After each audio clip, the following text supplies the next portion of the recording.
ठीक है। तो आज बच्चों हम आपको छत्रपाणि उपासक की कहानी के बारे में बताएंगे। किसकी कहानी? छत्रपाणि नाम का उपासक था। ठीक है। तो इसमें धम्मपद की गाथा बताई गई है।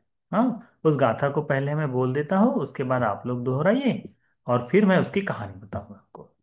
बड़ी सुंदर गाथा है, ये तुम्हारे जीवन भर काम आएंगे। यथापि रुचिरं पुष्पं वन्नवन्तं गन्धकं एवं सुभाषिता वाचा अपलाहोति अकुब्बतो। इसका मतलब होता है कि जिस तरह से यथापि रुचिरं पुष्पं, एक सुंदर दिखने वाला पुष्प है, वर्णवंतम, बहुत वर्णवान है, परंतु अगंधकम, पर उसमें गंध नहीं है, उसकी खुशबू नहीं आती। तो जिसकी खुशबू नहीं आती उस पुष्प का किसी काम में इस्तेमाल होता है क्या? नहीं। खुशबू ना आए ना तो उसके पास भौरे भटकते हैं ना कुछ।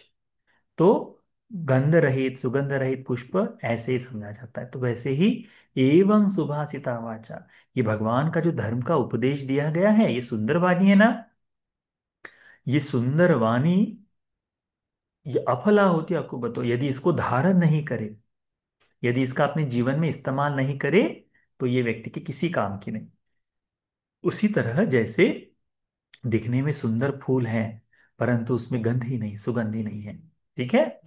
ये पहली गाथा। दूसरी है, यथापि रुचिरं पुष्पं वन्नवन्तं सगन्धकं एवं सुभाषिता वाचा सफला होति कुंभतो। कि सुंदर तरह से वर्णवान ऐसा फूल है, बढ़िया सुंदर दिखाई देता है ये फूल, है ना, परंतु और उसमें वर्ण से सुंदर है और उसमें सुगंध भी अच्छी है। तो जो व्यक्ति व्यक्ति जब इसको देखता है तो उस खुशबू के द्वारा उसकी ओर खींचे चले जाते हैं, भौरे खींचे चले जाते हैं, है ना। तो मधुमक्खियां जो है फूलों के आसपास भटकती है, इसीलिए, क्योंकि खुशबू है उसमें, उसमें क्या बोलते हैं, शहद होता है, हल्का हल्का सा इकट्ठा करते हैं ना, वह। तो ये सुंदर ऐसी वाणी उसी प्रकार से है कि भगवान का धर्म यदि आचरण करे कोई व्यक्ति, कोई अपने जीवन में इस्तेमाल करे, तो वो उसको, उस मनुष्य के लिए बड़ा लाभदायी, बड़ा सुख देने वाली होती है, उसके जीवन को सार्थक करने वाली होती है। ठीक है।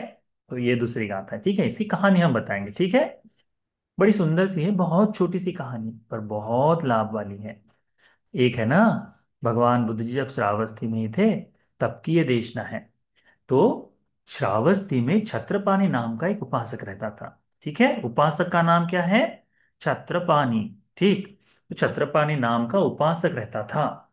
वह पूरा सूत्र पिटक, विनय पिटक और अभिधम्म पिटक, तीनों पिटकों का ज्ञाता था।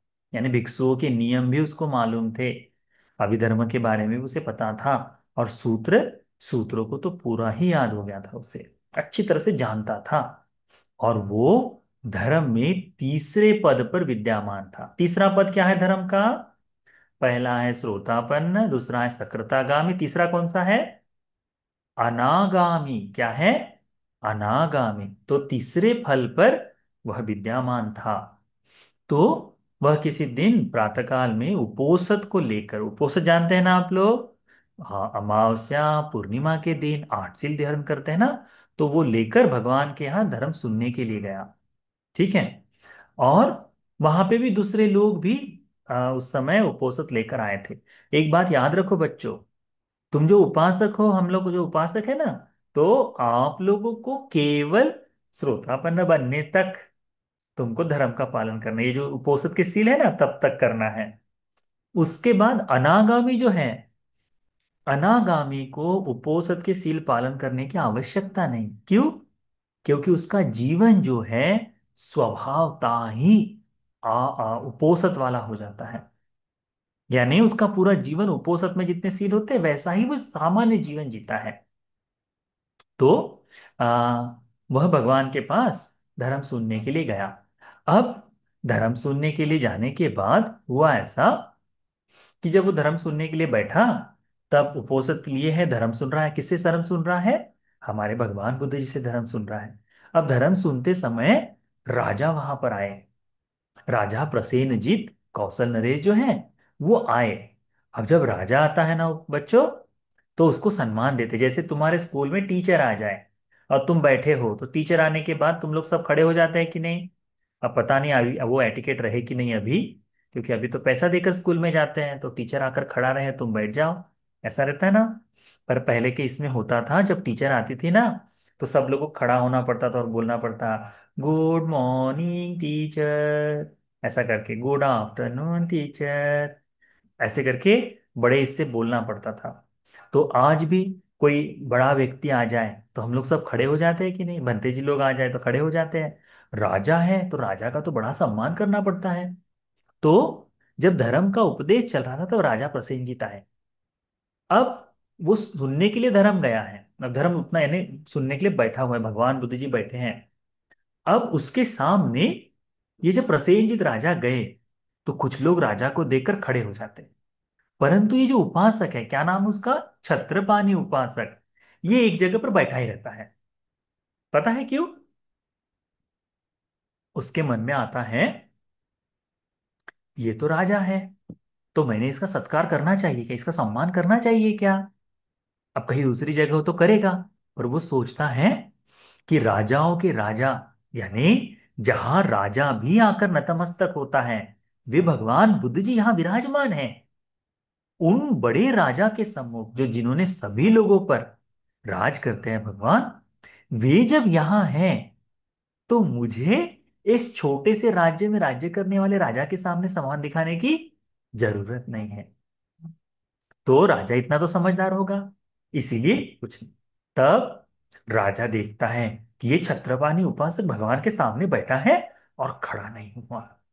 कई बार ऐसा होता है कि नहीं, कि तुम किसी को सम्मान ना दिखाओ, तो बोलते हैं उसके लड़के ने तो पानी के लिए भी नहीं पूछा, मम्मी ने बताया होगा कि पानी भी मत दो करके। ऐसा होता है ना कई बार।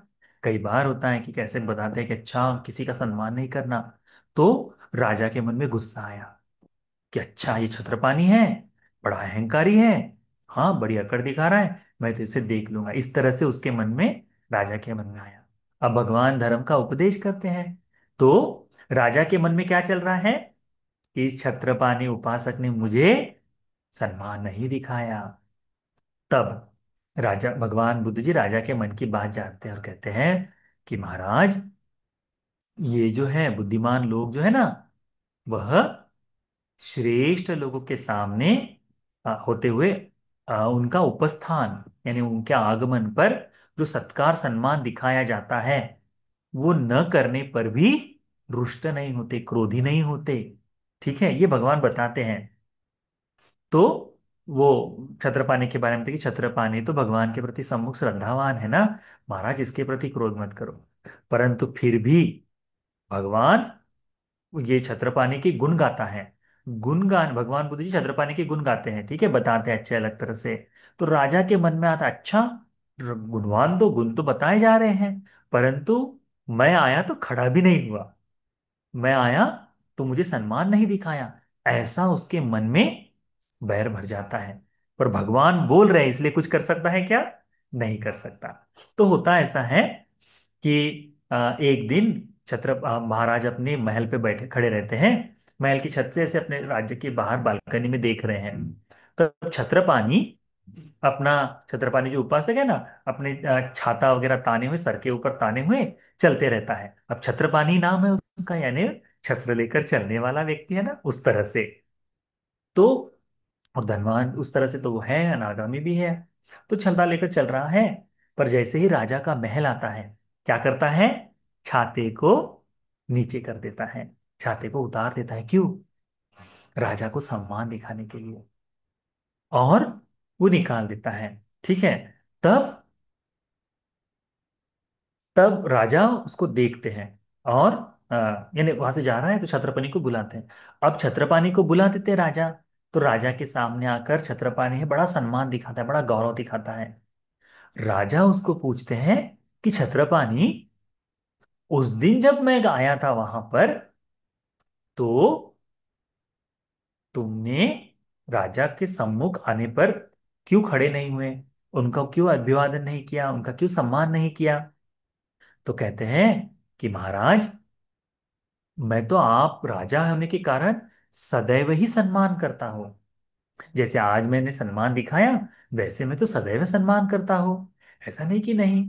परंतु उस समय जहां पर आपकी बात आप बात कर रहे हैं ना, वहां पर भगवान बुद्ध जी स्वयं बैठे थे, अग्र राजा बैठे हुए थे। तुम भी जिनके सामने नतमस्तक होते हैं, यदि मैं एक प्रदेश के राजा के लिए सम्मान दिखाता, तो अग्र जो राजा है, सबसे बड़े जो राजा है, उसका असम्मान हो जाता। हमने इससे पहले एक गाथा में, एक एक धर्म में सुना था ना, आप लोगों ने, बड़े बच्चों को सुनाया था, वो बड़े लोगों को है ना, बूढ़े लोगों को सुनाया था कि भगवान बुद्ध जी स्वयं ही धर्म का बड़ा गौरव करते हैं। तो हम बच्चों ने भी धर्म का गौरव सीखना चाहिए। तो क्या, कि जब कभी धर्म की देशना चल रही हो, जहां भी चल रही हो, तो हमने स्वयं ही बड़े गौरव के साथ वहां पर बैठना चाहिए। या फिर उठकर भी जाना हो तो जहां डिस्टर्ब ना हो, जहां तकलीफ ना हो, ऐसे चुपके से चले जाना चाहिए। तुमने देखा होगा ना, कुछ बच्चे हैं, भंते जी उधर धर्म देशना कर रहे हैं और ये वहां पर जाकर बल्ले बल्ले कर रहे हैं, है ना? देखा है तुमने? आगे से उछल कूद करते हैं, देखा है तुमने? हाँ, क्यों? क्योंकि धर्म के बारे में ना तो उनके माता पिता को पता है, ना उनको उनको खुद को पता है। उन्हें धर्म का सम्मान कैसे करना है वो नहीं जानते। बच्चों, तुमको यदि शिक्षित होना है, धर्म को जानना है, तो क्या करना होगा? धर्म का गौरव करना सीखना होगा। धर्म का गौरव करना सीखना होगा। गौरव करना यानी उसके प्रति सम्मान करना, उनके धर्म के प्रति नतमस्तक हो जाना, तुमको सीखना होगा। ठीक है? तो कहते हैं कि महाराज, वहां तो भगवान बुद्ध जी स्वयं थे। जब वे वहां हैं, तो मैं कैसे आपके पास आपको सम्मान दिखा सकता हूं? तब राजा बोलते ठीक है। तब ये जो है छत्रपाणि, वह छत्रपाणि को राजा बोलते कि ठीक है छत्रपाणि, तुम्हारे बारे में बड़ा नाम अच्छा है कि तुम बहुत सारा धर्म जानते हो। तो इस अंतपुर में, अंतपुर यानी राजाओं की महिलाएं जहाँ रहती है, रानियां जहाँ रहती हैं, उसको उर्दू में हरम कहते हैं, है ना? है ना? या फिर अंतपुर कहते हैं, रनिवास कहते हैं, रानियों का निवास जो है ना, वो कहते हैं। तो वहां पर तुम धर्म देश ना करो, तो राजा के जितने लोग हैं उनको धर्म देश ना करो करके। तो छत्रपाणि बोलता है कि महाराज, हम तो उपासक हैं, हम कैसे यहाँ धर्म का उपदेश कर सकते हैं? ये हमारे लिए शोभनीय नहीं है, ये हमारे लिए उचित नहीं होगा। क्योंकि इस राजमहल में उचित और अनुचित, यानी धर्म के लिए भी और धर्म के खिलाफ भी, ऐसे दोनों ही यहाँ काम होते हैं। तो मैं कैसे यहाँ पर धर्म का उपदेश करूं? ये मेरे लिए ठीक नहीं होगा। यानी राजा का घर कुछ कुछ कारणों से दोषयुक्त होता है। इसीलिए देखो, अनेकों बार भंते जी लोगों को यानी भगवान ने नियम बनाया है कि भिक्षुओं, जहां राजा रानी रहते हैं, बेडरूम जिसे कहते हैं, वहां भिक्षु प्रवेश नहीं कर सकता। उसको रत्न घर कहते हैं एक तरह से, है ना? तो वहां नहीं जा सकता, उसका नियम है भिक्षुओं को नहीं। आप उपासकों के घर में भी जब तक आप भिक्षु को ये नहीं बताएंगे कि इस कमरे में आप प्रवेश करें, तब तक भिक्षु का प्रवेश करना अच्छा नहीं है। तो भिक्षु को आप जहां बैठने की जगह देंगे, भंते जी ये हॉल है, यहाँ पर सोफे पर बैठ जाइए, तो भंते जी वहां बैठेंगे। जब भी कहीं जाना हो, भंते जी हमको, भंते जी को वॉशरूम जाना हो, तो उपासक से पूछ लेंगे वॉशरूम का है, तो वहां रास्ता दिखा देंगे तो चले जाएंगे। पर कभी तुम्हारे कमरे में, तुम्हारे बेडरूम में भंते जी नहीं आएंगे। क्यों? क्योंकि नियम है, जब तक तुम उनको बताओ नहीं तब तक। तो राजा, अब ये जो छत्रपाणि है, वो कहते हैं कि ये हमारे लिए ठीक नहीं। अच्छा होगा कि तुम भंते जी को यहाँ धर्म की देशना के लिए बनाओ। क्यों? क्योंकि भंते जी लोग निर्मल हैं। अब उस समय तो अरंत भिक्षु लोग थे बहुत सारे, बहुत अच्छे धर्म को जानने वाले थे, इसलिए उस समय वो बोल सकते हैं। अभी हम वैसे हैं नहीं ना, है ना? इसीलिए थोड़ा सा हमको संभल कर रहना पड़ता है भंते जी लोगों को। तो छत्रपाणि कहता है कि महाराज, किसी भिक्षु को बुलाइए। तो ठीक है, कहता है। जाकर राजा भगवान के पास जाता है और भगवान बुद्ध जी को कहता है, भगवान, हमारे अंतपुर में, हमारे महिलाओं, जो हमारे राज्य में, हमारे जो महल में महिलाओं का निवास स्थान जहाँ है वहाँ जो महिलाएं हैं, मल्लिका देवी और वासव खत्या, उनके पोते की पोतहू जो है, यानी बेटे के बेटे की पत्नी, ऐसा कुछ। तो वो धर्म सुनना चाहते हैं करके।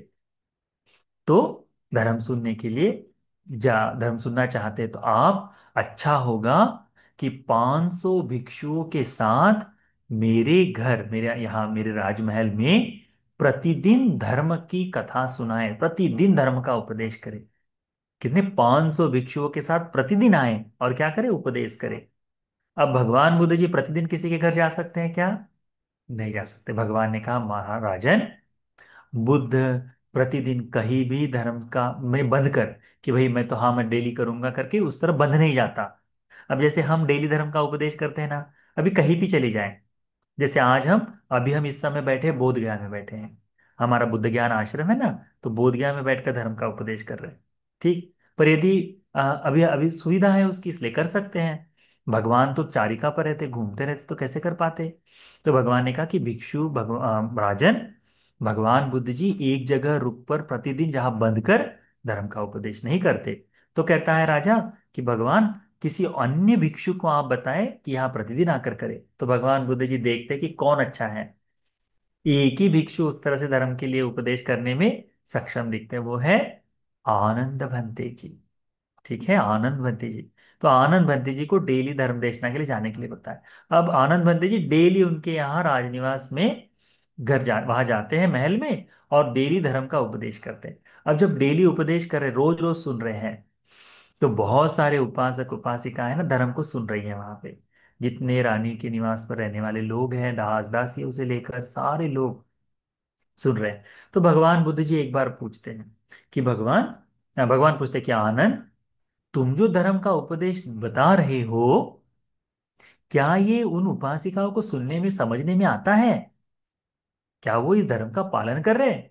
तो भंते जी बताते हैं कि भगवान, मल्लिका देवी जो है वो धर्म को अच्छी तरह से, श्रद्धा से, ध्यान पूर्वक सुनती हैं और अपने मन में बिठा लेती हैं। परंतु ये जो दूसरी हैं, हम्म, कौन? हवा सब खाती हैं जो है, वह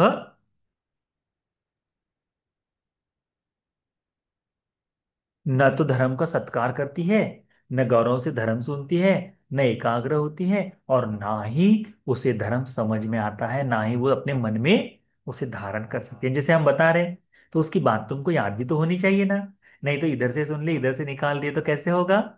तो वैसा वासव खत्या का हो रहा है।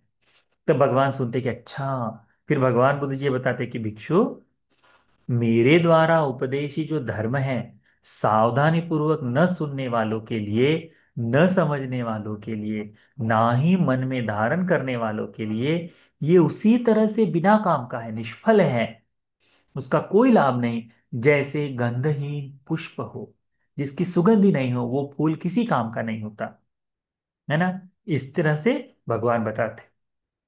और ये दो गाथा कहते, क्या कहते हैं भगवान? यथापि रुचिरं पुप्पं वन्नवन्तं अगन्धकं एवं सुभाषिता वाचा फलाहुति अकुर्वतो।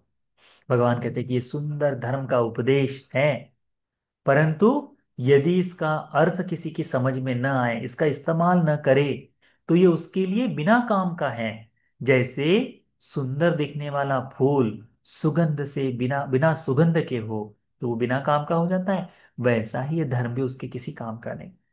फिर कहते हैं भगवान, यथापि रुचिरं पुप्पं वन्नवन्तं सगन्धकं एवं सुभाषिता वाचा सफला होती कुब्बत होती।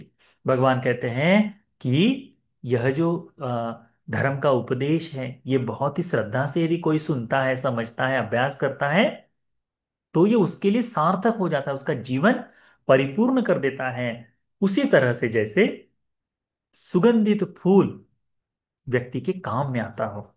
तो इसीलिए बच्चों, अच्छी तरह से ध्यान में रखो कि हमें धर्म को अच्छी तरह से सुनना है, अच्छी तरह से समझना है, और अपने मन में अच्छी तरह से बिठाना है। यदि धर्म को अच्छी तरह से गौरव से सुनेंगे, गौरव से मन में धारण करेंगे और उसे गौरव से अपने मन में बिठाएंगे, समझेंगे, तो क्या होगा? ये धर्म हमें अंदर से सुगंधित फूल की तरह बनाएगा। तो वह सबके काम, अपने हित के लिए काम में आएंगे। ठीक है। तो इस कथा का नाम है छत्रपाणि की कथा। ठीक। तो इस बात को अच्छी तरह से ध्यान में रखो। छत्रपाणि ने जैसा भगवान को बताया और भगवान के द्वारा ये उपदेश देने के लिए आनंद बंटी जी आया और उसने बताया कि देखो बंटी जी, भगवान, कुछ लोग तो धर्म को सुनते हैं और कुछ लोग मस्ती करते रहते हैं, है ना। तो भगवान बोलते हैं मस्ती करने वाले व्यक्ति को या फिर जो धर्म से सही से नहीं सुनता, उसके लिए धर्म बिना काम का है, कहते हैं। ठीक। तो इसीलिए ये धर्म तुमको बिना काम का नहीं होना चाहिए, तुम लोगों के लिए तो बहुत लाभ वाला होना चाहिए। हाँ, उसको ध्यान में रखो। तो आज ये जो धम्मपद की गाथा है, कथा है, इसका सारा उपदेश तुम सभी बच्चों को अच्छी तरह से धर्म का श्रवण करने वाला, श्रद्धा पूर्वक सुनने वाला, धर्म के अनुसार चलने वाला, चार आर्य सत्य को बोध करने वाला बनने के लिए उपकारी हो जाए। साधु साधु साधु। ठीक बच्चों, कुछ पूछना है तुम लोगों को? हम्म। नहीं पूछना है? हाँ ठीक है। हे हर्षित, तुमको तो फोन करके पूछ सकते हो। ठीक। हाँ। हाँ। हैं? सिद्धार्थ साल्वी, अगली बार से हमेशा दिखना चाहिए, ठीक है। पता नहीं, गोरे चिट्टे लड़के हो जाते हैं और धर्म देशना सुनने नहीं आते, है ना। हाँ। और यहाँ पर जितने जितने बच्चे हैं ना, बच्चों ने अपने अपने कैमरे ऑन करने चाहिए। उनके लिए अच्छा है, कैमरे ऑन करोगे तो हमको भी दिखाई देगा ना कि ये चार बच्चे हैं। फिर हमको दिखाई देगा, अच्छा ये मस्ती भी कर रहे हैं करके हमको दिखाई देगा। तो हमको फिर लगेगा कि हाँ, ये सुन तो रहे हैं, कम से कम बैठकर मस्ती ही कर रहे हैं पर सुन तो रहे हैं। इसीलिए तुम लोगों ने क्या करना चाहिए? कैमरा ऑन करना चाहिए। ठीक। तो क्या क्या बताया आज तुम लोगों को? हम्म। पूरा का पूरा सूत्र याद कर लेना है, कौन सा वाला? करनियमित सूत्र याद करना है और डेली तुम लोग को बोलना है। ठीक है। बोलकर याद करना है। वो तुम लोगों के सुख सुरक्षा के लिए है। तुम लोग को बहुत सारी बुरी चीजों से बचा देगा वो। और तुम बुराई से बच जाओगे तो तुम्हारा जीवन अच्छा हो जाएगा कि नहीं। हाँ, उसको करना है। और ये भी याद रखो कि धर्म के प्रति बड़ा गौरव होना चाहिए, धर्म सुनने के प्रति बड़ा सत्कार होना चाहिए। जब तुम धर्म को गौरव से सुनोगे, मन में अच्छी तरह से धारण करोगे, तो तुम जो सुगंध देने वाला फूल जो है ना, उसकी तरह हो जाओगे। ठीक है। ठीक है। तो आज का ये सारा धर्म का उपदेश और ये जो हमने पूजा लिए, पंचशील धारण किए, ये सारा पुण्य जो है धर्म देशना का, धर्म श्रवण का, थोड़ी सी ध्यान साधना भी किए, सूत्र का पाठ भी किए, तो ये सारा पुण्य अनुमोदन करेंगे। सभी पुण्य का एक देवताओं को, सारे इष्ट देवताओं को अनुमोदन करेंगे। सभी देवतागण इस पुण्य का अनुमोदन करें। सभी देवताओं को इस बुद्ध शासन में उत्तम चार आर्य सत्य के बोध के लिए ये पुण्य उपकारी हो जाए। साधु साधु साधु।